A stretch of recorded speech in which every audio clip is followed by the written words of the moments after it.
Hello students, welcome to five Cheema classes in collaboration with city model college.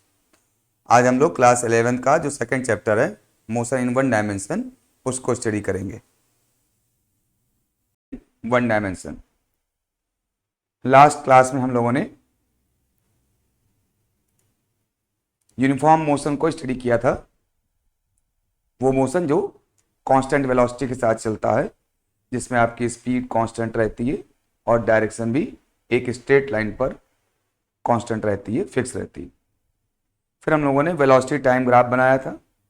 इस velocity time graph में different time पर uniform motion में velocities को देखा था, और जो चूंकि यूनिफॉर्म वेलोसिटी थी, यूनिफॉर्म मोशन था, कांस्टेंट स्पीड थी, तो इसलिए जो वैल्यू है आपके वेलोसिटी की 20 मीटर पर सेकेंड, वो हर टाइम पे 0 सेकेंड पर, 5 सेकेंड पर, 50 सेकेंड पे, 15 पे, 20 पे, 25 पे, हर सेकेंड पे आपकी जो वेलोसिटी थी वो फिक्स थी। इसलिए जो ग्राफ आया था वो स्ट्रेट लाइन आया था। फिर हमने देखा था कि वेलोसिटी और टाइम का जो ग्राफ होता है, उस ग्राफ के नीचे का जो एरिया है वो आपको क्या बताता है, वो आपको डिस्प्लेसमेंट बताता है। कि जब कभी भी ग्राफ वेलोसिटी और टाइम का है तो उसमें आप ग्राफ के नीचे का एरिया निकालेंगे तो आपको डिस्प्लेसमेंट पता चल जाएगा। आज हम लोग उसके आगे देखते हैं। यदि इसी क्वेश्चन में हम ये देखें कि जो स्पीड है वो 20 मीटर पर सेकेंड स्पीड है, ठीक है, और अलग अलग टाइम पर हम डिस्प्लेसमेंट को निकाल सकते हैं, या तो फॉर्मूला लगा करके कि displacement is equal to velocity into time, या फिर ग्राफ के नीचे का एरिया निकाल करके, है ना, जैसे लास्ट टाइम पे किया था। यदि आपको ध्यान नहीं है तो आप पिछला वीडियो देख लीजिए, और जिससे कि आपको ये अच्छे से एक्सप्लेन हो जाए। तो आज हम क्या करेंगे, जिस तरह से ये वेलोसिटी और टाइम के बीच में ग्राफ बनाया हुआ है, हम इसी क्वेश्चन को लेते हुए इसका डिस्प्लेसमेंट और टाइम का ग्राफ बनाएंगे। यानी अलग अलग टाइम पर कितना डिस्प्लेसमेंट हो रहा है उसका ग्राफ बनाएंगे। ओके, आइए देखते हैं। डिस्प्लेसमेंट एट डिफरेंट टाइम्स, यानी अलग अलग टाइम्स पर डिस्प्लेसमेंट को निकालेंगे, फिर उसके ग्राफ को यहाँ पर हम लोग बनाएंगे। ठीक है, तो हमारी जो स्पीड थी वो कितनी थी, 20 मीटर पर सेकेंड थी। हमने पीछे देखिए इस तरह से लास्ट स्लाइड में हमने दो डिस्प्लेसमेंट ऑलरेडी निकाल रखे हुए हैं, 0 to 5 सेकेंड। यानी अब आप 5 सेकेंड पे पहुंचते हैं तो आपने कितना डिस्टेंस ट्रेवल किया होता है, वो डिस्टेंस ट्रेवल होता है वेलोसिटी इनटू टाइम से। वेलोसिटी आपकी 20 मीटर पर सेकेंड थी, 20 मीटर पर सेकेंड थी, हर समय 20 मीटर पर सेकेंड ही वेलोसिटी रही। और फिर टाइम आपका 5 सेकेंड था। जब हम 5 सेकेंड पर निकालना चाह रहे हैं कितना डिस्प्लेसमेंट, तो वो आपका आ गया वेलोसिटी इनटू टाइम, यानी 100 मीटर। फिर 10 सेकेंड पे हम लोगों ने निकाल लिया था वेलोसिटी इनटू टाइम, यानी 200 मीटर। इस तरह से 5 सेकेंड पर, 10 सेकेंड पर हम ऑलरेडी डिस्प्लेसमेंट को निकाल चुके हैं। 15 सेकेंड पर देखेंगे तो क्या होगा, टाइम हो जाएगा 15 और वेलोसिटी हो जाएगी 20। यानी यहाँ तक या तो एरिया निकाल लें तो भी वो एरिया क्या हो जाएगा, पूरी लेंथ यानी 15 और पूरी विड्थ यानी 20।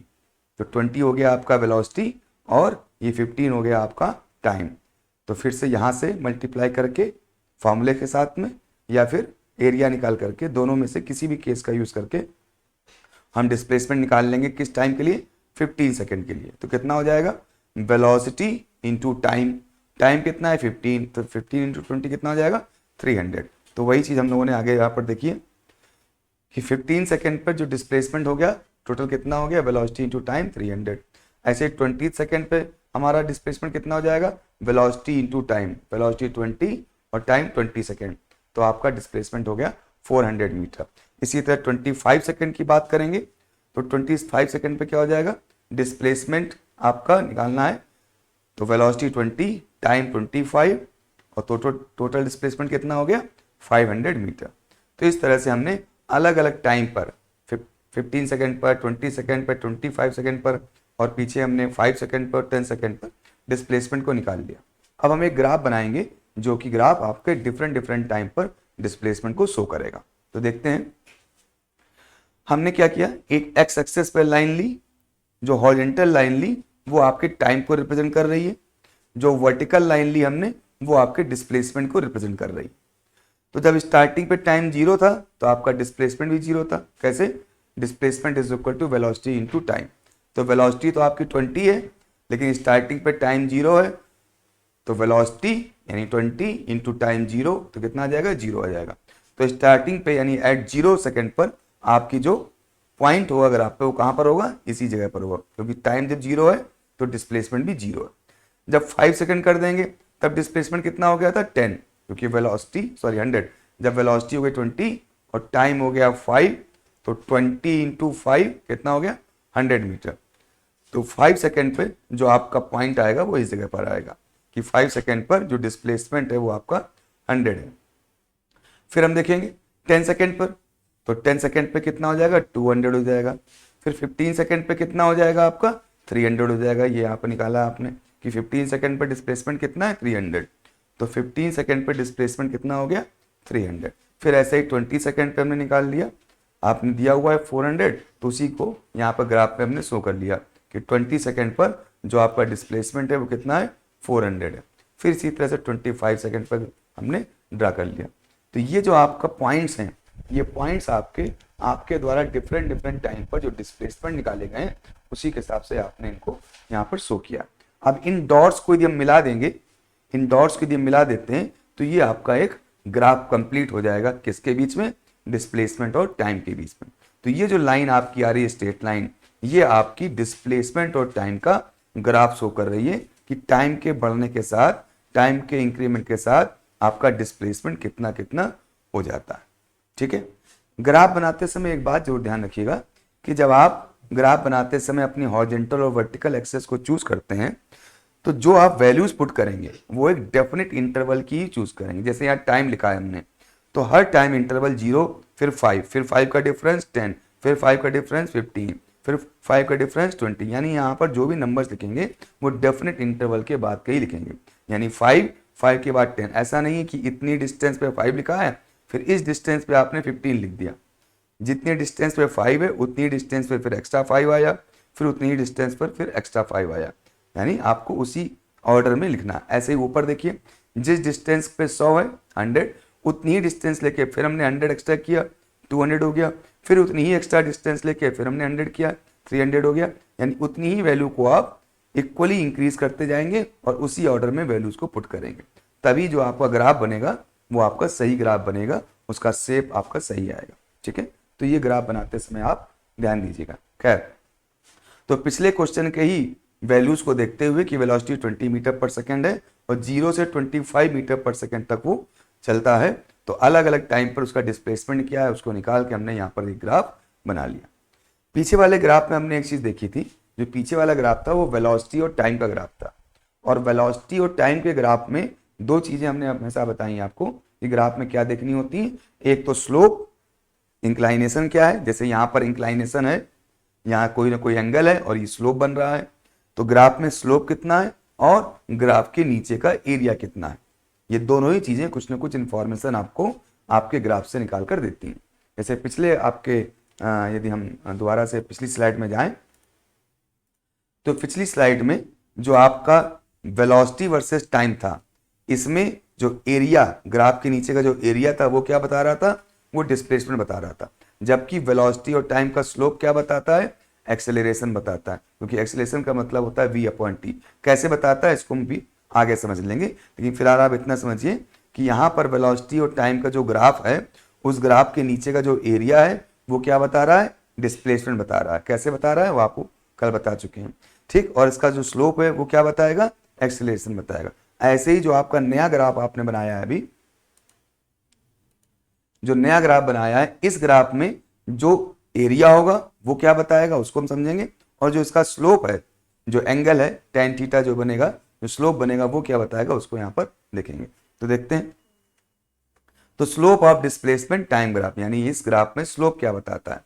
तो स्लोप का मतलब क्या होता है, आपका जो एंगल बना रहा है जो आपका ग्राफ आपके किसी एक्सेस के साथ में, उसको यदि हम tan थीटा लिखेंगे तो वो स्लोप कराएगा।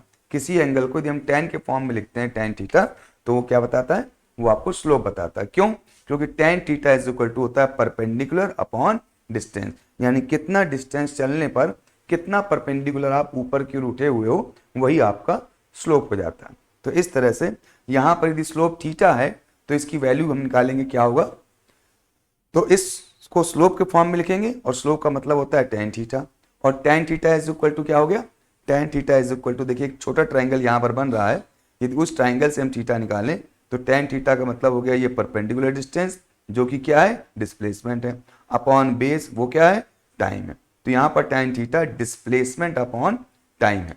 तो डिस्प्लेसमेंट कितना है यहाँ पर, देखिए डिस्प्लेसमेंट 100 है और टाइम कितना है यहाँ पर, टाइम आपका 5 है।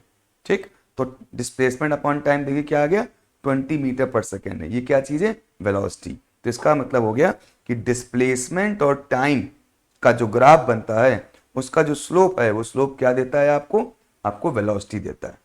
ठीक है, वेलोसिटी और टाइम ग्राफ का एरिया डिस्प्लेसमेंट दे रहा था, वेलोसिटी और टाइम ग्राफ का स्लोप एक्सेलरेशन दे रहा था, डिस्प्लेसमेंट और टाइम ग्राफ का स्लोप क्या दे रहा है आपको, वेलोसिटी दे रहा है। देखिए यहाँ पर आपने स्लोप निकाला है, स्लोप का मतलब परपेंडिकुलर अपॉन बेस से किया है आपने, तो क्या आ रही है, वेलोसिटी आ रही। ऐसे ही देखें किसी और पॉइंट्स के लिए यहाँ पर, अब सपोज कोई एक हमने ट्रायंगल यहाँ पर ले लिया इस जगह पर, यहाँ पर देखिए क्या स्लोप है, क्योंकि स्ट्रेट लाइन है, स्ट्रेट लाइन का स्लोप हर जगह सेम रहता है। तो आप यदि यहाँ पर देखिए इन दो पॉइंट्स के बीच में स्लोप देखें तो यहाँ पर भी tan थीटा लगाएंगे स्लोप निकालने के लिए। ठीक है, तो tan theta is equal to क्या हो जाएगा, परपेंडिकुलर डिस्टेंस अपॉन बेस। ये परपेंडिकुलर देखिए कितना जा रहा है, ये परपेंडिकुलर आ रहा है 400 माइनस 200, यानी ये कितनी वैल्यू हो गई, ये वैल्यू हो गई 200। ठीक है, और ये वैल्यू कितनी हो गई 10 से 20 तक यानी 10। तो यहाँ पर यदि हमने स्लोप का फॉर्मूला लगा दिया tan theta is equal to base upon perpendicular upon base, तो क्या वैल्यू आ गई, देखिए फिर से कितनी आ गई, 20 मीटर पर सेकंड आ गई, क्योंकि डेल्टा एक्स आपका 200 है यहाँ से और आपका बेस कितना है, आपका 10। तो इस तरह से देखिए फिर से वही वेलोसिटी आ रही है, क्योंकि स्ट्रेट लाइन है, स्लोप सेम है और इसीलिए यहाँ पर वेलोसिटी भी सेम आ रही है। ठीक है, तो इस तरह से आपने जान लिया कि आपका जो स्लोप होता है डिस्प्लेसमेंट और टाइम ग्राफ का वो क्या देता है आपको, वेलोसिटी देता है। ठीक है, अब इस तरह से यहाँ पर देखिए एक फंक्शन भी बन गया। किस फंक्शन का मतलब, जो दो वेरिएबल्स हैं उनके बीच का रिलेशन। यहाँ दो वेरिएबल्स कौन से हैं, टाइम की वैल्यू चेंज हो रही है और टाइम के साथ साथ डिस्प्लेसमेंट चेंज हो रहा, तो ये एक दूसरे पर कैसे रिलेटेड है, तो वो यहाँ पर हमने देखा कि tan theta is equal to perpendicular upon base यानी x अपॉन टी, और x अपॉन टी कितना आया है, 20 आया है। तो x और t में क्या रिलेशन बन गया, x और t में एक रिलेशन बन गया, x is equal to 20t। यहाँ से देख लीजिए x अपॉन टी इज 20, तो x इज इक्वल टू क्या हो गया 20t। तो ये आपको फंक्शन इसलिए बताया गया है कि कभी भी कहीं पर भी किसी मोशन का यदि कोई रिलेशन दिया हुआ है, किसी फंक्शन के फॉर्म में रिलेशन दिया हुआ है, तो उस रिलेशन को देखकर आप ये पता कर सकते हैं कि आपका डिस्प्लेसमेंट टाइम का जो ग्राफ बनेगा वो कैसा बनेगा। जैसे यहाँ पर जो रिलेशन है वो किस तरह का है, एक x is equal to 20t, जो चीजें आपस में डिपेंड कर रही हैं उन सबकी पावर सिंगल है। जबकि सबकी पावर सिंगल होती है तो हम ये कहते हैं ये लीनियर रिलेशन है, और ये यहाँ पर कांस्टेंट है, यानी ये जो इक्वेशन है वो एक तरह से हमारी x is equal to kt form में है। x ये हो गया और ये कांस्टेंट वैल्यू है तो k और t।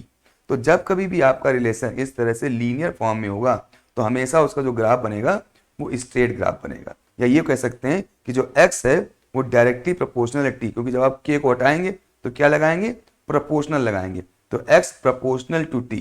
तो जब भी डायरेक्ट प्रोपोर्शनल कोई चीज होती है तो उनके जो बीच का ग्राफ बनता है वो कैसा बनता है, स्ट्रेट लाइन बनता है। तो यहाँ पर हमने कई चीजें देख ली, क्या क्या, डिस्प्लेसमेंट टाइम ग्राफ का जो स्लोप है वो क्या बताएगा, वेलोसिटी बताएगा। ठीक है, और जो स्लोप का जो फंक्शन बनेगा उस फंक्शन को यदि हम लीनियर फंक्शन के रूप में देखेंगे, यदि वो लीनियर फंक्शन बन रहा होगा तो इसका मतलब लीनियर फंक्शन का ग्राफ हमेशा स्ट्रेट लाइन होता है। अब यहाँ पर एक चीज और दे सकते हैं, एरिया।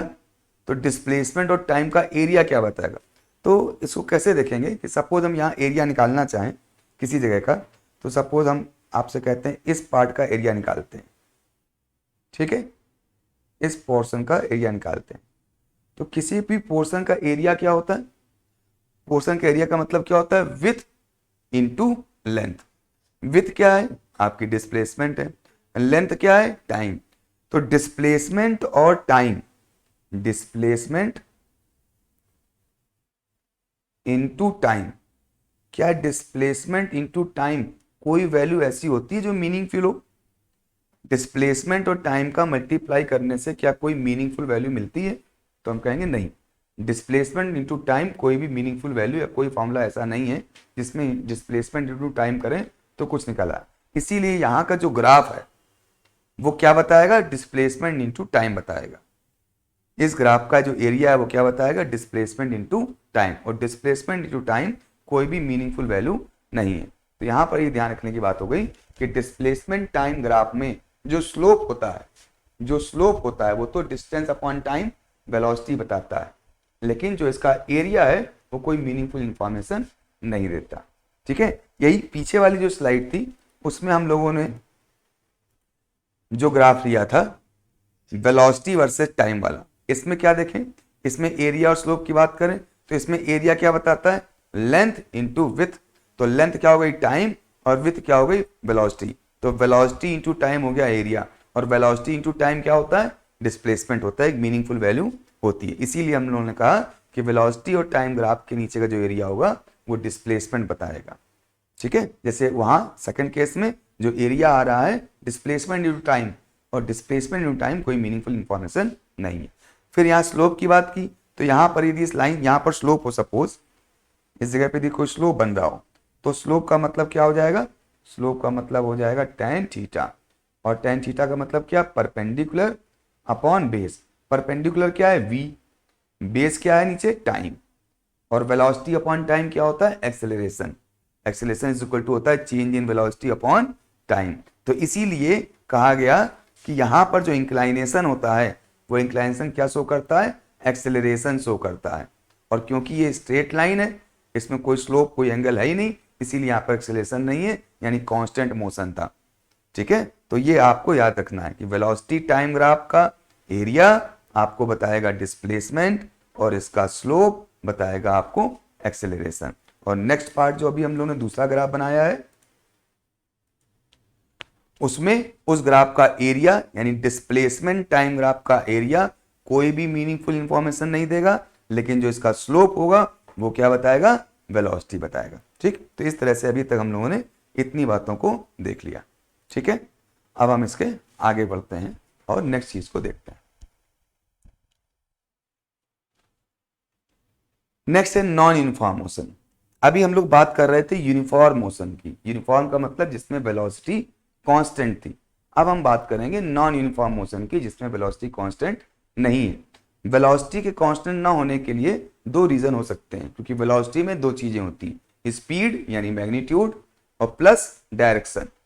स्पीड और डायरेक्शन, मैग्नीट्यूड और डायरेक्शन, इन दोनों में से कोई भी चीज यदि चेंज होती है तो हम कहेंगे कि वहां पर वेलोसिटी कांस्टेंट नहीं है।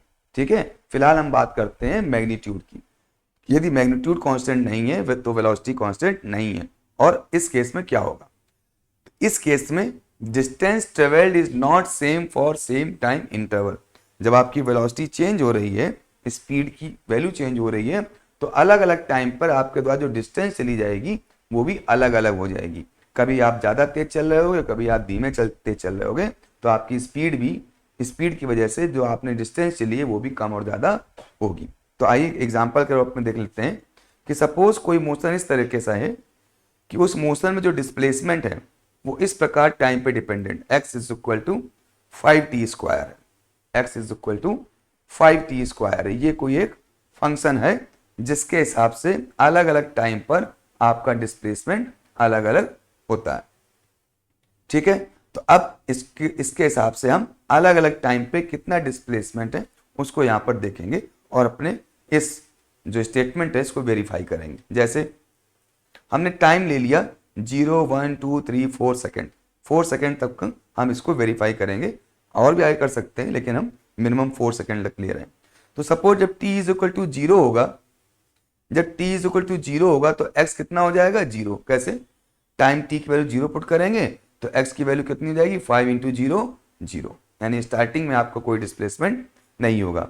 जब टाइम की वैल्यू आपकी 1 सेकेंड होगी तो t की जगह क्या रखेंगे, 1, तो 1 स्क्वायर 1, 1 इंटू 5, 5, यानी अब 1 सेकेंड पे डिस्प्लेसमेंट हो गया आपका 5 मीटर। जब टाइम 2 सेकेंड रखेंगे तो t की जगह 2 रखेंगे, 2 स्क्वायर 4, 4 5 जा 20, तो आपका डिस्प्लेसमेंट 20 हो गया। 3 सेकेंड हुआ तो 3 सेकेंड में टाइम कितना हो जाएगा, 3 स्क्वायर 9, 5 जा 45। 4 सेकेंड हो गया तो आपका टाइम डिस्प्लेसमेंट कितना हो गया 4 स्क्वायर 16 इंटू 5 80। तो इस तरह से आपने अलग अलग टाइम पर इस फंक्शन के हिसाब से जो मोशन हो रहा है उसके डिस्प्लेसमेंट को यहाँ पर नोट कर लिया। ठीक, अब इसको हम और ग्राफिकली इसको यहाँ पर रिप्रेजेंट करने की कोशिश करते हैं कि जैसे 0 टाइम पर आपका डिस्प्लेसमेंट 0 था, फिर 1 सेकेंड पर डिस्प्लेसमेंट आपका 5 मीटर हो गया, फिर 2 सेकेंड पर आपका 20 मीटर हो गया, फिर 3 सेकेंड पे आपका 45 मीटर हो गया, फिर 4 सेकेंड में आपका 80 मीटर हो गया। तो इस तरीके से अलग अलग हर सेकेंड आपका जो डिस्प्लेसमेंट था उसको यहाँ पर नोट किया। और अब आप यहाँ पर पा रहे हैं कि पहले 1 सेकेंड में तो 5 मीटर चला, ठीक है, अगले 1 सेकेंड में कितना एक्स्ट्रा चल गया 15 मीटर एक्स्ट्रा चल गया। ठीक है, या ये कहें कि पहले 1 सेकेंड में 5 मीटर चला है और अगले 1 सेकेंड में कितना चल गया 15 मीटर। पहला 5 मीटर तो पहले सेकेंड में चला था और अगला जो 1 सेकेंड यूज किया उस अगले 1 सेकेंड में कितना चला उसने 15। फिर अगले 1 सेकेंड में कितना चला देखिए उसने 25 चला। आपका 20 तो पहले हो चुका था 2 सेकेंड पर और 3 सेकेंड पर कितना हो गया 45। तो इस वाले सेकेंड में यानी सेकेंड और थर्ड का जो सेकेंड है उसमें कितनी डिस्टेंस चल ली इसने 25 मीटर। इसी तरह से फोर्थ सेकेंड में कितनी डिस्टेंस चली उसने 35 मीटर। तो आप देख रहे हैं कि हर सेकेंड जो डिस्प्लेसमेंट वो चल रहा है वो इंक्रीज होता जा रहा है। इसका मतलब आप और तेज होते हुए जा रहे हो। तो यहाँ पर आपका मोशन नॉन यूनिफॉर्म है क्योंकि वेलोसिटी आपकी कांस्टेंट नहीं है और वो इंक्रीज होती जा रही है। तो ये जो मोशन हो गया आपका नॉन यूनिफॉर्म मोशन हो गया। अब यहाँ पर हम डिस्प्लेसमेंट और टाइम का ग्राफ भी आकर बना के देखेंगे। तो ये आपने देख लिया, इन्हीं का यूज करके हम आगे ग्राफ बनाते हैं। आइए देखिए डिस्प्लेसमेंट यानी डिस्टेंस टाइम ग्राफ। देखिए डिस्प्लेसमेंट और डिस्टेंस कभी इक्वल होते हैं और कभी इक्वल नहीं होते हैं। कब इक्वल नहीं होते हैं या पहले हम देखते हैं कब इक्वल होते हैं। उसके अलावा कोई भी कंडीशन होगी तो आपका डिस्प्लेसमेंट और डिस्टेंस इक्वल नहीं होगा, यानी इनको एक जैसा नहीं मानेंगे। जब तक कोई बॉडी स्ट्रेट लाइन में चल रही है और कंटिन्यूअस एक ही डायरेक्शन में चलती है तो वहां पर हमेशा डिस्प्लेसमेंट और डिस्टेंस एक ही होंगे। ये अच्छे से याद रखिए कि जब तक कोई बॉडी एक स्ट्रेट लाइन में चलती है और डायरेक्शन चेंज नहीं करती तो हमेशा उस प्रोसेस में आपका डिस्प्लेसमेंट और डिस्टेंस एक ही होगा। यानी जिसको आप डिस्प्लेसमेंट कहेंगे उसी को आप डिस्टेंस भी कह सकेंगे। लेकिन जैसे ही वो डायरेक्शन चेंज कर लेती है, ठीक है, जैसे ही वो डायरेक्शन चेंज कर लेती है तुरंत आपका डिस्टेंस और डिस्प्लेसमेंट अलग अलग हो जाएगा। ठीक है, तो अभी हम लोग यूनिफॉर्म लीनियर मोशन की बात कर रहे हैं या नॉन यूनिफॉर्म लीनियर मोशन की बात कर रहे हैं जिसमें हम एक ही डायरेक्शन में बिना डायरेक्शन को चेंज किए हुए चल रहे हैं। इसीलिए हम लोगों ने यहाँ पर डिस्टेंस और डिस्प्लेसमेंट एक साथ लिख रखा हुआ है। ठीक है, खैर तो अब हम यहाँ पर ग्राफ बनाते हैं। जो पीछे रिलेशन हमने ऑब्टेन किया था उस रिलेशन के हिसाब से जो वैल्यूज थी उनके हिसाब से हम ग्राफ बनाएंगे। तो ग्राफ बनाते समय हमने आपको पहले ही बताया कि क्या करना है। ग्राफ बनाते समय जो आप वैल्यूज लेंगे वो इक्वल इंटरवल की लेंगे। जितनी लेंथ में 1 सेकेंड यहाँ है उतनी लेंथ में फिर 1 सेकेंड एक्स्ट्रा, फिर 1 सेकेंड एक्स्ट्रा। ऐसे जब वर्टिकल भी लेंगे तो भी आपको इक्वल डिविजन्स का इक्वल वैल्यू के द्वारा ही आपको यहाँ पर अपनी वैल्यूज को पुट करना है। अब इन पॉइंट्स को यहाँ पर रखकर अपने ग्राफ को जनरेट कर लेते हैं। तो क्या हो जाएगा देखिए, at time zero displacement zero, तो आपका at time zero displacement zero हो गया। इसी तरह से टाइम आपका 1 है और डिस्टेंस आपकी 5 मीटर है, तो टाइम तो 1 हो गया और डिस्टेंस 0 से 10 के बीच आधी कितनी हुई 5 मीटर, तो ये 5 मीटर हो गया। फिर ऐसे ही 2 सेकेंड पे कितना है 20 मीटर है, तो हमने 20 मीटर है कब आपके 2 सेकेंड पे। इस तरह से आपने अलग अलग टाइम पर जो डिस्प्लेसमेंट है, ठीक है, 4 सेकेंड पे कितना है 80, तो 4 सेकेंड पे आपका 80 बना दिया गया। थर्ड सेकेंड में कितना है 45, तो थर्ड सेकेंड पर ये देखिए ये 40 ये 50 और 40 50 के जो बीच का होगा वो कितना हो जाएगा, ये जो विड्थ है ये कितनी हो गई आपकी 45 हो गई, और ये जो आपकी लेंथ है वो क्या है 3 सेकेंड है। इस तरह से हर टाइम पर हमने डिस्प्लेसमेंट को लेते हुए अपने पॉइंट्स को बना दिया, और इन पॉइंट्स को जो मिला देंगे तो जो आपका लाइन बनेगी वो कहलाएगा डिस्प्लेसमेंट टाइम का ग्राफ। अब आप यहाँ पर देख रहे हैं जो ग्राफ आ रहा है वो किस तरह का आ रहा है, वो स्ट्रेट लाइन ना होकर के एक कर्व नेचर का आ रहा है। तो देखिए इस इक्वेशन को देख के ही हम लोग जान जाते हैं कि यहाँ पर जो इक्वेशन है वो लीनियर इक्वेशन नहीं है। यहाँ पर पिछले वाले क्वेश्चन में आपका x इज इक्वल टू के टी था, यानी डायरेक्टली प्रोपोर्शनल होता है लीनियर वैल्यू के सिंगल पावर के, तो वहां पर स्ट्रेट लाइन आ रही थी।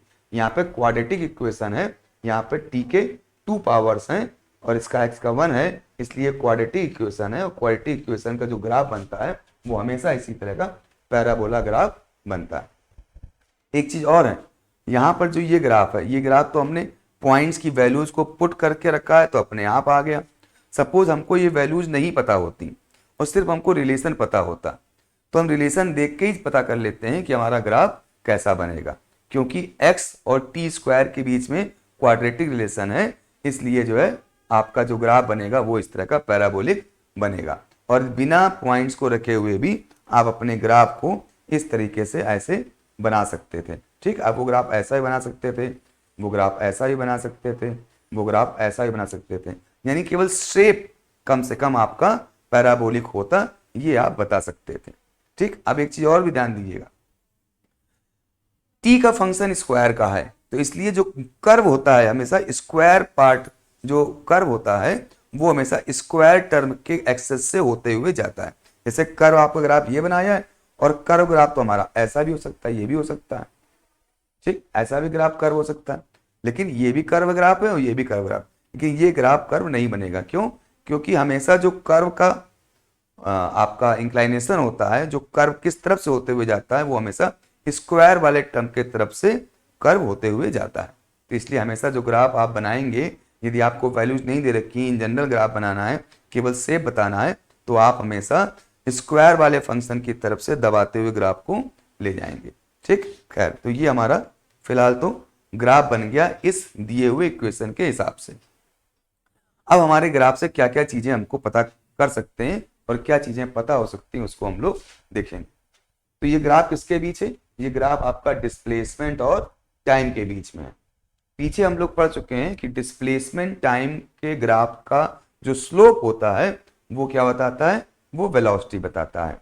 और डिस्प्लेसमेंट टाइम का जो एरिया है वो कोई भी मीनिंगफुल जानकारी हमको नहीं देता, तो इसलिए उसकी हम यहाँ पर बात ही नहीं करेंगे। यहाँ पर हम बात करेंगे स्लोप की।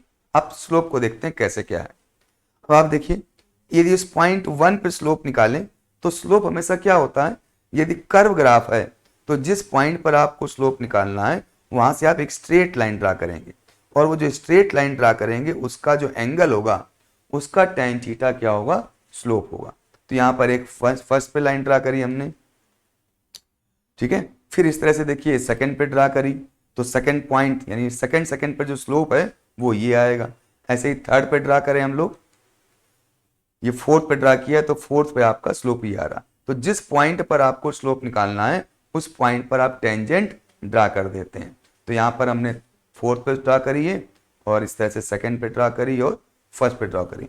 तो आप ये पाएंगे कि यहाँ पर जो स्लोप है वो कंटिन्यूअस इंक्रीज हो रहा है, जो एंगल है वो बढ़ता जा रहा है। यहाँ पर एंगल बहुत छोटा था, फिर 2 सेकंड पर एंगल बड़ा हो गया और फिर आपके 4 सेकंड पर आप एंगल पाएंगे कि और बड़ा हो गया। तो इस तरह से एंगल जो है लगातार यहाँ पर बढ़ता जा रहा है, यानी स्लोप बढ़ता जा रहा है। और स्लोप क्या बताता है यहाँ पर? tan थीटा यानी वेलोसिटी बताता है। यानी इस ग्राफ से हमने देख लिया कि यहाँ पर जो ये ग्राफ है ये इस मोशन का है और उस मोशन की जो वेलोसिटी है वो कंटिन्यूअस इंक्रीज हो रही है। कैसे जान लिया इंक्रीज हो रही है? क्योंकि इसका स्लोप इंक्रीज हो रहा है, एंगल लगातार बढ़ता जा रहा है और एंगल यहाँ पर स्लोप को रिप्रेजेंट करता है और स्लोप यहाँ पर वेलोसिटी को रिप्रेजेंट करती है। ठीक है, तो इस बात को हम लोग यहाँ पर लिख लेते हैं कि slope is increasing, velocity at 2 second. अब वेलोसिटी दिए 2 सेकंड पे निकाले हम लोग, तो 2 सेकंड में वेलोसिटी निकालने के लिए आप ये टेंजेंट ड्रा करेंगे और उस टेंजेंट ड्रा करने से ये जो ट्राइंगल बन रहा है इस ट्राइंगल का थीटा निकालेंगे। अब यहाँ पर हम इस 2 सेकंड पे थीटा निकाल सकते हैं। कैसे? tan theta is equal to tan theta is equal to perpendicular upon base. ये परपेंडिकुलर कितना है? परपेंडिकुलर तो है आपका 20, देखिए 0 से 20 तक, और बेस कितना बन रहा है? 1 से 2 बन रहा है, यानी 1 सेकंड का। तो स्लोप कितना हो गया? tan theta is equal to perpendicular upon base 20 metre per second हो रहा है, यानी 2 सेकंड पर जो स्लोप है वो कितना है? 20 है और वो क्या बताता है, वेलोसिटी, यानी 20 मीटर पर सेकेंड। ऐसे ही 4 सेकेंड की बात करें हम लोग, अब 4 सेकेंड पे कितना स्लोप है जो हमने ड्रा किया, तो 4 सेकेंड पे जो स्लोप आ रहा है वो ये ट्राइंगल बन रहा है, और इस ट्राइंगल का हम लोग ये tan थीटा निकालेंगे। तो tan theta is equal to क्या हो जाएगा, परपेंडिकुलर अपॉन बेस। तो परपेंडिकुलर कितना है, परपेंडिकुलर तो 80 है आपका, और बेस कितना हो रहा है 2 से 4 कितना 2 सेकेंड, यानी 80 अपॉन 2 40 सेकेंड। तो आप देख रहे हैं यहाँ पर स्लोप ऑलमोस्ट डबल हो गया है, ये डबल हो गया है यहाँ के स्लोप से। तो यहाँ पर वेलोसिटी 20 मीटर पर सेकेंड है और यहाँ पर वेलोसिटी 40 मीटर पर सेकेंड है। तो इस तरह से स्लोप के चेंज होने से वेलोसिटी चेंज हो रही है, और हमने ये अलग अलग वेलोसिटी इस पर्टिकुलर क्वेश्चन पे अलग अलग टाइम पर निकाल ली। तो ये तो हो गई आपकी velocities at different different point. इसकी एवरेज वेलोसिटी क्या हो, वो यदि हमें निकालना हो तो कैसे निकालेंगे, किसी ग्राफ में एवरेज वेलोसिटी कैसे निकालेंगे। तो किसी भी जैसे ग्राफ हो, कैसा भी ग्राफ हो, उसका यदि एवरेज आपको स्लोप निकालना है तो एवरेज स्लोप कैसे निकालते हैं, स्टार्टिंग पॉइंट को एंड पॉइंट से जोड़ देते हैं, और वो जो ट्राइंगल बनेगा उसका जो स्लोप होगा वो आपका एवरेज स्लोप हो जाएगा। ठीक है, तो इस तरह से हमने स्टार्टिंग पॉइंट को ग्राफ के एंड पॉइंट से जोड़ दिया, और वो जो ट्राइंगल बन रहा है वो एक बड़ा ट्राइंगल बन रहा है, उस बड़े ट्राइंगल का जो एंगल है उसका जो tan थीटा होगा वो आपका स्लोप होगा, और स्लोप यहाँ पर क्या बताता है, वेलोसिटी। तो स्लोप क्या हो गया, perpendicular upon base. Perpendicular value कितनी है 80, और बेस कितना है आपका 4, तो 80 अपॉन 4 20 मीटर पर सेकेंड हो गया। तो इस तरीके से आपने यहाँ पर स्लोप से आपने एवरेज वेलोसिटी निकाल ली और अलग अलग टाइम पर वेलोसिटीज आपने निकाल ली। ओके, तो ये आपने देख लिया कि यहाँ पर वेलोसिटी आपकी इंक्रीज कर रही है। ठीक है, स्लोप से, स्लोप के शेप से भी आप जान गए थे कि स्लोप चेंज हो रहा है। जो आपका ग्राफ है, ग्राफ के स्लोप से आपने देख लिया कि स्लोप इंक्रीज कर रहा है, यानी वेलोसिटी इंक्रीज कर रही है। अब एक नेक्स्ट देखते हैं हम लोग, इसी ग्राफ में पीछे हमने देखा कि जो स्लोप था हमने इस तरह से ट्राइंगल बना के निकाले थे। कई बार ग्राफ जो बनते हैं उसमें आप इस तरह से जब आप ट्राइंगल बनाते हो तो उस ट्राइंगल पर आप एग्जैक्ट लोकेशन पर ट्राइंगल नहीं बनता, और आप वहां पर एग्जैक्ट वैल्यू को फाइंड आउट नहीं कर पाते देख करके, यानी स्लोप नहीं निकाल सकते। जैसे यहाँ पर 2 पर हमने जब टेंजेंट ड्रा किया तो वो टेंजेंट से ऐसा ट्राइंगल बना जो 1 और 2 के बीच बन रहा था, और आपने लेंथ और विड्थ को आराम से ग्राफ से देख लिया। लेकिन हर समय ऐसा पॉसिबल नहीं होता, तो उस केस के लिए या ग्राफ इतना कॉम्प्लिकेटेड होता है या वैल्यूज इतने पास पास होती हैं कि उनको आइडेंटिफाई कर पाना बड़ा मुश्किल होता है। तो ऐसे केसेस में किसी पर्टिकुलर टाइम पे एरिया में कोई वेलोसिटी निकालनी है, पर्टिकुलर टाइम पे कोई स्लोप निकालना है, तो हम उसके लिए एक दूसरा मेथड अडॉप्ट करते हैं जिसको कैलकुलस मेथड कहते हैं। आइए अब उस कैलकुलस मेथड को देखते हैं कैसे उसका यूज होता है। तो ये आपका ग्राफ है, ठीक है। अब इस ग्राफ में किसी पर्टिकुलर टाइम पे यदि कोई वेलोसिटी निकालनी है, किसी पर्टिकुलर टाइम पर, जैसे कहें कि 3 सेकंड पे वेलोसिटी बताइए, 2 सेकंड पे वेलोसिटी बताइए, 4 सेकंड पे वेलोसिटी बताइए, तो वो जो पर्टिकुलर इंस्टेंट पर आप हमसे वेलोसिटी पूछ रहे हैं या उसको हमें निकालना है, वो कहलाती है इंस्टेंटेनियस वेलोसिटी। यानी एट दैट पर्टिकुलर टाइम पर आपकी स्पीड क्या है, ना उसके पहले ना उसके बाद, उस समय आपकी स्पीड क्या है, उसको हम कहेंगे इंस्टेंटेनियस वेलोसिटी। तो जिस पर्टिकुलर टाइम पे आपको स्पीड निकालनी है तो उस पर्टिकुलर टाइम पे आप स्लोप पता करेंगे, ठीक है, और स्लोप निकालकर वो वैल्यू आपकी क्या हो जाएगी, डिस्प्लेसमेंट टाइम ग्राफ में वो स्लोप उस जगह की वेलोसिटी हो जाए। जैसे सपोज कहा जाए 3 सेकंड पर आप हमको वेलोसिटी बताइए, तो हमारा क्या प्रोसेस होना चाहिए कि 3 सेकंड पर हम कोई टेंजेंट ड्रा करेंगे और उस टेंजेंट से उसका स्लोप निकाल करके हम उसकी वेलोसिटी बता देंगे। तो हम 3 सेकंड पर हमने कोई टेंजेंट ड्रा कर दिया, जैसे ये टेंजेंट ड्रा कर दिया। अब ये टेंजेंट यहाँ से होके जा रहा है इस तरह से, ठीक। अब यहाँ पर तो ठीक है, यहाँ तो पता है 45 के बीच जा रहा है, लेकिन यहाँ पर हम नहीं स्पष्ट कह पा रहे हैं कि किस जगह जा रहा है, बीचों बीच जा रहा है या किनारे जा रहा है, ठीक है। तो ऐसे कई बार ग्राफ में कंडीशन होगी, या ऐसे ग्राफ में आप देखेंगे कि आप जिस पॉइंट पर स्लोप निकाल रहे हो उस पॉइंट का स्लोप कोई एक ऐसा ट्रायंगल बना रहा है जिसका कि आप बेस या लेंथ पता नहीं कर पा रहे। तो ऐसे केसेस के लिए या एक जनरल केस जो तैयार किया गया उसके लिए एक दूसरा तरीका डेवलप किया गया जिसको कैलकुलस मेथड कहते हैं, कि वहां पर उस पॉइंट पर, जिस पॉइंट पर हमको स्लोप निकालना है, तो उस पूरे टेंजेंट से जो बड़ा ट्राइंगल बन रहा है उसका स्लोप निकालने के बजाय उस पॉइंट पर उसी लाइन को लेते हुए एक छोटा ट्राइंगल हम बना लेते हैं इस तरीके से। ठीक है, तो ये तो आपको निकालना संभव नहीं है यहाँ पर। तो अब हम क्या करते हैं, उसी पॉइंट पर, इसी पॉइंट पर एक छोटा ट्राइंगल बना लेते हैं, क्योंकि एक ही लाइन को लेते हुए आप जितने भी ट्राइंगल बनाएंगे सबका स्लोप वही रहेगा। तो इस पॉइंट को लेकर एक छोटा ट्राइंगल बना लिया। इस छोटे ट्राइंगल में हमने क्या पाया कि ये जो लेंथ है वो हो गई dt, यानी चेंज इन टाइम, क्योंकि ये आपका टाइम का टर्म है, तो हॉरिजॉन्टल में टाइम चेंज हो रहा है, तो जो आपके इस छोटे ट्राइंगल का जो बेस हुआ वो टाइम का बहुत छोटा चेंज हुआ। ऐसे ही जो परपेंडिकुलर हो गया वो आपके डिस्प्लेसमेंट का छोटा चेंज हुआ। तो एक छोटा ट्राइंगल बन गया, बहुत छोटा। यहाँ तो फिर भी हमने बहुत बड़ा बनाया है। जो हमारा पर्पज है, जो हमारा प्रिंसिपल है वो ये है कि ये जो टाइम है हमारा dt, ये almost equal to zero, not equal to zero but almost tends to zero, zero के बिल्कुल आसपास होना चाहिए, जीरो नहीं होना चाहिए, यानी इतना छोटा ट्राइंगल हमको बनाना है। तो अब उतने छोटा ट्राइंगल बनाना संभव नहीं है, इसलिए समझाने के लिए आपको ये बड़ा ट्राइंगल थोड़ा सा आपने देख रहे हैं। तो ये जो विड्थ हो गई ये हो गई आपकी dt, यानी चेंज इन टाइम। डी मतलब चेंज, डिफरेंस, यानी स्मॉल डिफरेंस, बहुत छोटा डिफरेंस, टाइम में थोड़ा सा डिफरेंस और डिस्प्लेसमेंट में थोड़ा सा डिफरेंस। ये कब, उस पर्टिकुलर टाइम के जस्ट अगल बगल, जिस जगह पर हम आपको वेलोसिटी या स्लोप निकालना है। तो उस पॉइंट पर जिस पर स्लोप निकालना है वहां पर हम एक छोटा ट्रायंगल बनाकर हम इस तरह से उसका स्लोप निकालते हैं। तो स्लोप यहाँ पर क्या हो जाएगा, tan थीटा, इस जगह का tan थीटा हो जाएगा, यानी tan theta is equal to perpendicular upon base. Perpendicular क्या है, डेल्टा एक्स, और डेल्टा एक्स जब बहुत छोटा हो तो उसे क्या कहते हैं, dx कहते हैं, उसको फिर हम लोग dx कहते हैं। tan थीटा का मतलब क्या है, परपेंडिकुलर अपॉन बेस। परपेंडिकुलर यहाँ पर क्या चीज है, चेंज इन डिस्प्लेसमेंट डेल्टा एक्स, लेकिन जब इंस्टेंटेनियस की बात करेंगे तो हम बहुत छोटा dx लेंगे। क्यों, क्योंकि हमारा टाइम का इंटरवल भी बहुत छोटा है, तो लेंथ का इंटरवल भी बहुत, लेंथ का डिफरेंस भी छोटा होगा।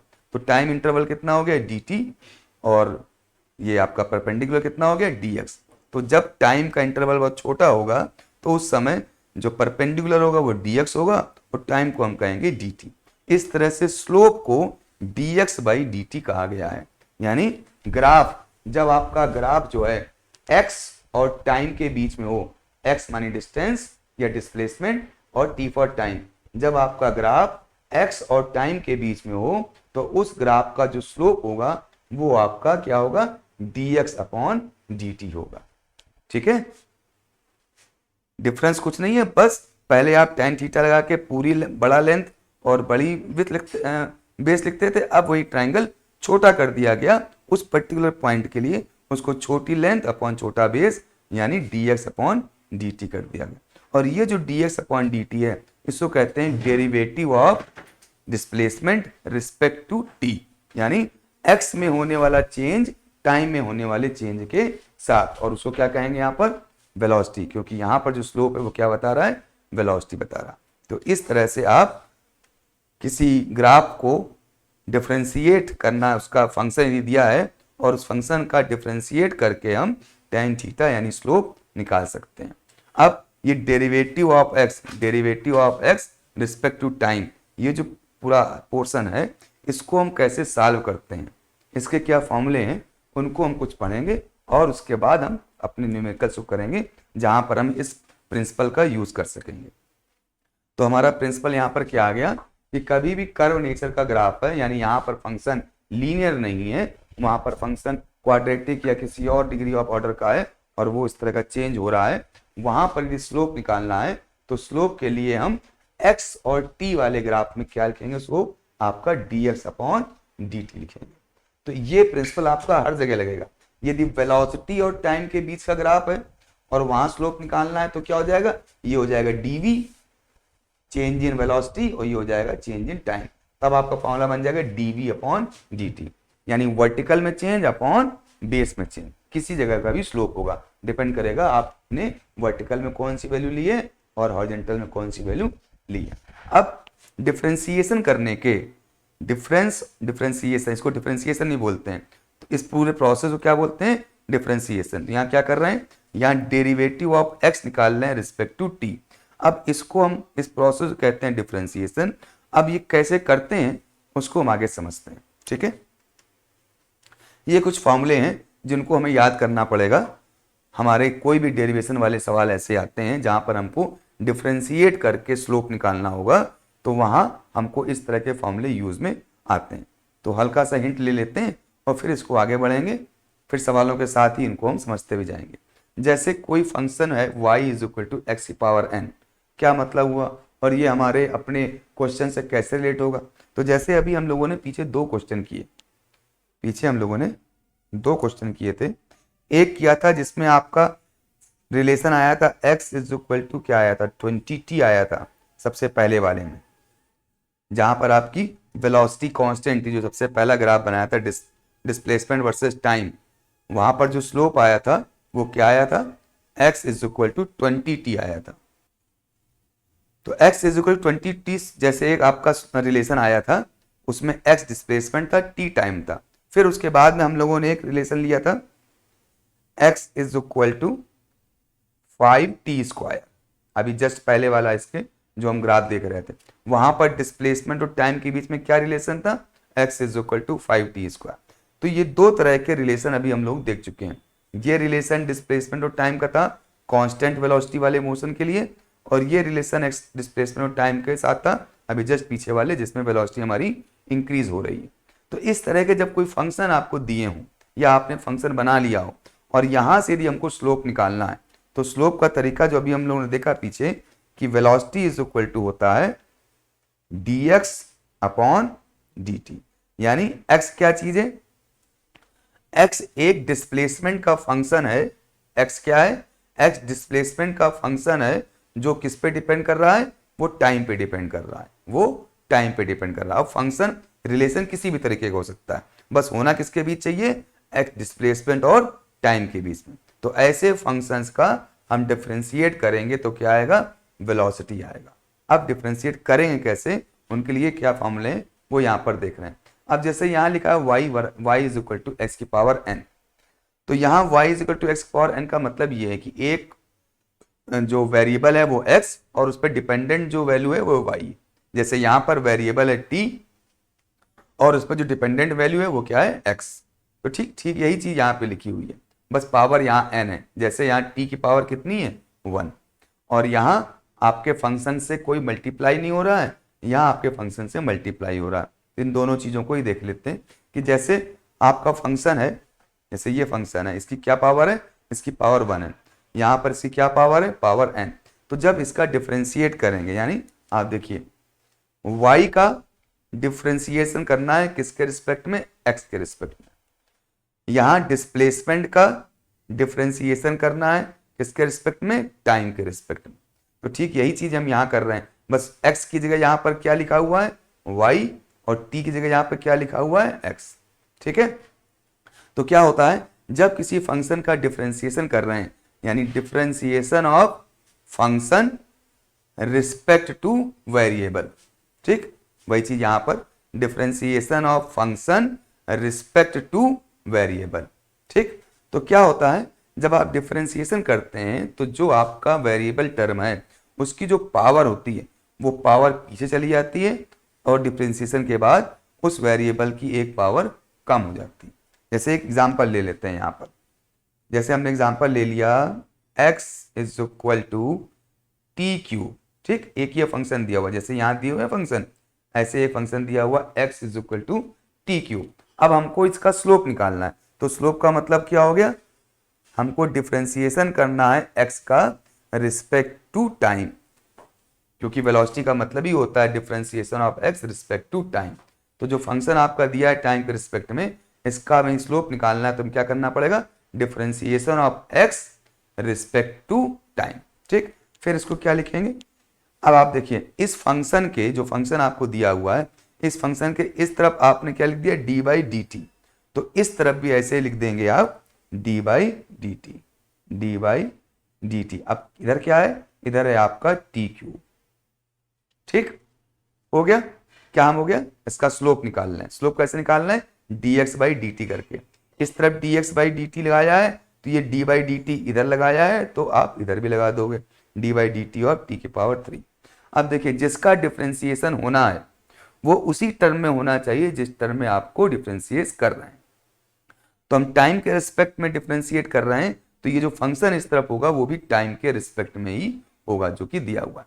अब जब डिफ्रेंशिएट करेंगे तो क्या होगा, पावर जो होती है वो पहले आ जाती है और उस वैल्यू की पावर एक कम हो जाती है। तो यहां पर क्या हो जाएगा, डिफ्रेंशिएशन के बाद आप देखिए ये जो पावर है ये पहले आ जाएगी और इस t की पावर एक कम हो जाएगी। तो ये क्या हो गया, ये बन गया आपका 3t स्क्वायर। ये 3t स्क्वायर किसके इक्वल आया है, ये 3t स्क्वायर आया है dx बाई डी टी के इक्वल। यानी आपका आंसर हो गया dx by D t is equal to 3t square. ठीक, तो यानी जो फंक्शन दिया था इसका जो स्लोप है यानी जो इसकी वेलोसिटी है वो वेलोसिटी कितनी है dx बाई डी टी, और वो कितनी वेलोसिटी आई है 3t स्क्वायर वेलोसिटी आ गई। ठीक, एक दो और एग्जांपल ले लेते हैं जिससे आपको समझ में आए। जैसे अभी हमने जो लिया था हमारा x is equal to 5t, ये हमारा कोई मोशन हो रहा है, कोई मोशन कर रही बॉडी वो इस रिलेशन के अकॉर्डिंग कर रही है x is equal to 5t, और कहा गया आप इसकी वेलोसिटी बताइए। तो हमको क्या पता है, हमको यहाँ पर पता है कि वेलोसिटी इज इक्वल टू होता है differentiation of displacement with respect to time. ठीक है, वेलोसिटी का मतलब क्या, differentiation of displacement with respect to time. कैसे करते हैं, अब जो डिफरेंशिएशन कर रहे हैं वो किसका कर रहे हैं, डिस्प्लेसमेंट कर रहे हैं। डिस्प्लेसमेंट किसके इक्वल है, 5t के इक्वल है। तो हमने डिस्प्लेसमेंट की जगह क्या लिख दिया, डी बाई डी टी, तो ऐसे ही लिखा रहा, और ये जो आपका डिस्प्लेसमेंट x था इसकी वैल्यू की जगह क्या लिख दिया 5t। ठीक, अब इसको हमें डिफरेंशिएट करना है यानी इस मशीन का यूज करना है। जब इस मशीन का यूज करेंगे तो क्या होगा, जो कांस्टेंट से मल्टीप्लाई हो रहा होता है, जिस कांस्टेंट से कोई कांस्टेंट है और उसका मल्टीप्लाई हो रहा है, तो आपको ये ध्यान रखना है कि कांस्टेंट का मतलब कांस्टेंट है, उसमें कोई चेंज नहीं होता। यानी ये मशीन जो है कांस्टेंट के लिए वर्क नहीं करेगी, किसके लिए वर्क करेगी, वेरिएबल के लिए वर्क करेगी, क्योंकि इसका मतलब ही है इस वैल्यू में चेंज रिस्पेक्ट टू टाइम। अब 5 वैल्यू जो है वो आपके पैदा होने से लेकर बूढ़े होने तक हमेशा 5 की वैल्यू 5 रहेगी, उसमें टाइम के साथ कोई चेंज नहीं होगा। तो जब भी कोई कांस्टेंट मल्टीप्लाई हो रहा होता है तो वो कांस्टेंट डिफरेंशिएशन के पहले आ जाता है, यानी उसका डिफरेंशिएशन नहीं होता। तो यहां पर क्या लिख देंगे, यहां पर आ जाएगा आपका 5 बाहर आ जाएगा, अंदर क्या बचा, अंदर मशीन के अंदर बचा डी बाई डी टी और सिर्फ टी। तो इस तरह से वेलोसिटी देखिए क्या आ गया, वेलोसिटी का मतलब डिस्प्लेसमेंट का डिफरेंशिएशन टाइम के साथ, फिर डिस्प्लेसमेंट का हम टाइम वाला टर्म की वैल्यू पुट कर दी हमने, यदि कोई कांस्टेंट था तो वो बाहर ले गए, फिर अंदर क्या बचा डिफरेंशिएशन ऑफ टी। अब वैसे तो देखो D T by D T आ गया, ये तो 1 हो जाना चाहिए। ठीक, लेकिन यदि हम फॉर्मूला लगाएं तो फॉर्मूले का मतलब क्या था, जो वेरिएबल पर पावर होती है वो पावर पीछे लिखते हैं और फिर वेरिएबल में एक पावर कम कर देते हैं। हम फॉर्मूला ऊपर लिख देते हैं D by D x of x की पावर, सॉरी ओ सब गायब हो गया। तो ये था आपका x is equal to 5t और वेलोसिटी का मतलब था d by D T of x, और यहाँ से जो x था वो 5t था, 5 कॉमन आ गया था, तो अंदर आपका आ गया था d by D T of t। और जो फार्मूला है हमारा वो क्या है, फार्मूला हम लिखें d by D x of x की पावर n। ठीक है,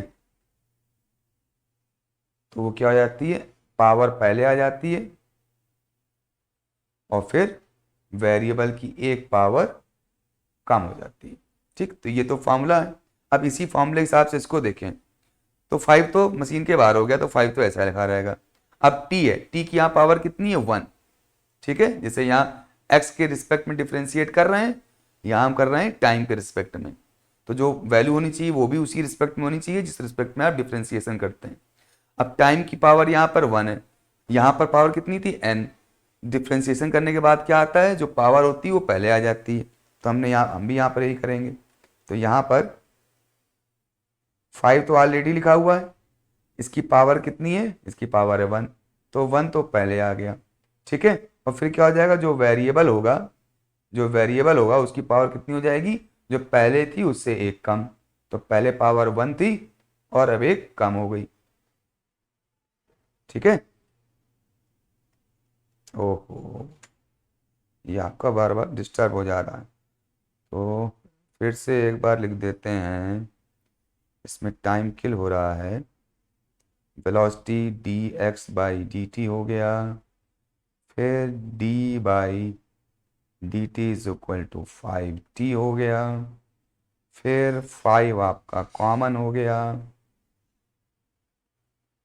यहाँ पर t हो गया, फिर आपका 5 आया, जो t की पावर 1 थी तो वो वहाँ पर 1 आ गई, फिर वेरिएबल की जो पावर थी उसमें एक पावर कम हो गई। तो इस तरह से आपका आ गया 5 इंटू 1 5 हो गया, और ये क्या आ गया, t की पावर 0, और t की पावर 0 का मतलब तो 1 होता है, यानी आ गया 5। तो इस तरह से आपके इस गिवन फंक्शन का जो वेलोसिटी आ गई, यानी जो डिफरेंशिएशन स्लोप आ गया, वो कितना आ गया, 5 आ गया। तो यदि आपको याद हो तो पीछे हम ऐसे ही निकाल सकते हैं। तो किसी यदि function x is equal to 5t है तो 5 तो कांस्टेंट रह गया, t का डिफरेंशिएशन हो गया फॉर्मूले के हिसाब से, और जो स्लोप था वो स्लोप क्या आ गया, 5 आ गया। और स्लोप क्या चीज है, वेलोसिटी, यानी ये जिस मोशन का फंक्शन है उसकी वेलोसिटी कितनी है, 5 मीटर पर सेकेंड है। ठीक है, ऐसे ही पिछले केस में एक और हम एग्जांपल ले लेते हैं। जैसे कोई आपका डिस्प्लेसमेंट जो है वो x is equal to 20t²। इस तरीके से आपका कोई मोशन हो रहा है जिसमें जो डिस्प्लेसमेंट है वो टाइम के इस हिसाब से चेंज हो रहा है। ठीक, अब कहा जाए कि ऐसा मोशन जिसका डिस्प्लेसमेंट टाइम के इस तरीके से चेंज होता है उसकी आप वेलोसिटी निकालिए। तो हमको पता है कि कभी किसी भी जगह पर डिस्प्लेसमेंट टाइम यदि हमको पता है तो वेलोसिटी जो होती है वो हमेशा डिस्प्लेसमेंट टाइम के स्लोप के, यानी derivation of displacement respect to time, derivation of displacement respect to time का बराबर ही वेलोसिटी होती। तो अब यहां पर क्या हो जाएगा, तो हम डिफ्रेंशिएट करेंगे, तो जो d बाई डी टी है वो तो ऐसे ही लिखा रहेगा। जो x है, x की जगह क्या लिख देंगे, अब आप x की वैल्यू 20t² लिख देंगे। यहाँ पे ये हमेशा ध्यान रखिए, आप तब तक इस डिफ्रेंशिएशन का यूज नहीं कर सकते जब तक कि जो यहाँ वैल्यू लिखी है उसको उसी टर्म में कन्वर्ट न कर दें जिस टर्म में आप डिफ्रेंशिएट कर रहे हैं। आप यहाँ टाइम के टर्म में डिफ्रेंशिएट कर रहे हैं x को, तो x की वैल्यू को आपको टाइम के टर्म में लिखना पड़ेगा जो दे रखी होगी। ठीक, तो इस तरह से अब d by D T of x हो गया d by D T of 20t²। अब जब डिफ्रेंशिएट करेंगे तो क्या होगा, देखिए आपको पहले बताया जो कांस्टेंट टर्म है जिसका मल्टीप्लाई हो रहा होता है वेरिएबल से वो बाहर हो जाता है, क्योंकि उसका डिफ्रेंशिएशन नहीं हो सकता, वो कांस्टेंट वैल्यू है। तो 20 तो बाहर आ गया, अब क्या बचा अंदर, d by D T of t²। ठीक, फिर इसका डिफ्रेंशिएशन क्या होगा, 20 तो ऐसे ही लिखा रहेगा। अब देखिए जो ये t² है, तो जो फॉर्मूला है सबसे पहले वाला है x की पावर n वाला, उसमें क्या होता है, पावर पहले आ जाती है और फिर वेरिएबल की एक पावर कम हो जाती है। तो यहां पर क्या हो जाएगा, जो पावर है वो पहले आ गई, फिर जो वेरिएबल बचा उसकी पावर एक कम हो गई।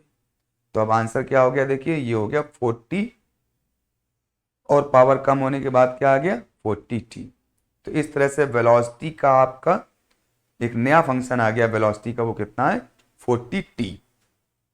तो जब डिस्प्लेसमेंट x 20t² था तो जो वेलोसिटी आई है वो कितनी आई है, 40t आई। अब यहाँ पर देखिए पिछले वाले केसेस में जो वेलोसिटी आई थी उसमें टाइम का टर्म नहीं था, केवल 5 आया था।